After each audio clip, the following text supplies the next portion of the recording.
ابو سعید خدری رضی الله عنه وذا الله نبی صلی الله علیه وسلم فرمایي من قرأ سورة الكهف يوم الجمعة اضاء له من نور ما بين الجمعتين. وکچاره سورۃ کهف تلاوت د جمعې په ورځ باندې وکړه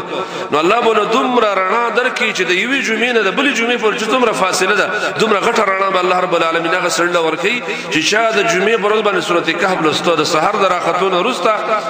بعض علماء د مازیګر منځ په دا ټیم د مازیګر نه مخکې وروسته هم سړی لوستلی شي. بعض اهل علم دا فتور د غروب الشمس پورې چې کله یوم الجمعې د جمعې اطلاق د کوم ځای پورې وو نو د غروب الشمس په د جمعې اطلاق دی نو که سحر نه سورۃ کهف د قضا شه مسبخین منځنه وروسته وایا که د مسبخین منځنه وروسته په قضا شه د مازیګر منځنه وروسته وایا او که د مازیګر نه وروسته فجر ماښام نه مخکې چې نور نه پناه شوی او ورځ نه ختمه شوی سړی د سورۃ کهف لوستلی شي او دا قول ظاهر د حدیث نه معلومیږي ځکه یوم الجمعه ده یوم د ټول ته ویل طلوع الفجر الى غروب الشمس دته یوم ویل کېږي په عربی کې.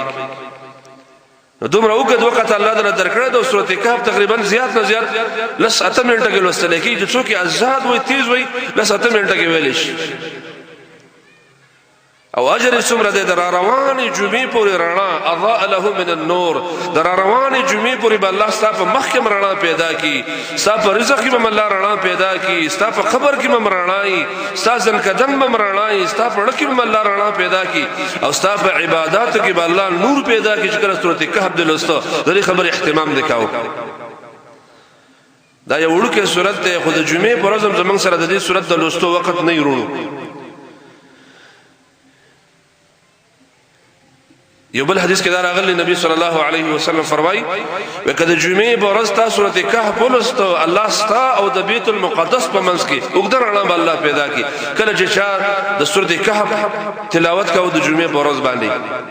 بعضو حدیثو کې داسې هم راغلی د جمعې په ورځ د سورۃ کهف اولنی لس آیتونه تلاوت کول بعض روایتونه کې داسې راغلی اخرنی لس آیتونه تلاوت کول د دې فضیلت هم شته. یو سړی ایمرجنسي لري وخت سره نشته روان دی مصروف دی د الله نبی موږ له دا چانس را کړی دی چې د سورۃ کهف لس آیتونه اولنی اولولا هم الله رب العالمین د دې خبر اجر دل درکړي.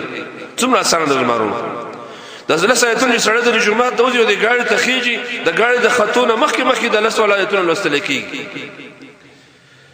یا د اخر رکوع نه لس آیتونه اولولا یا د اول رکوع نه لس آیتونه اولولا کله ټول سورۃ کهف ټیم د سره نو څومره اسانه ده زمنګ په دین کې څومره سہولت ده زمنګ په دین کې.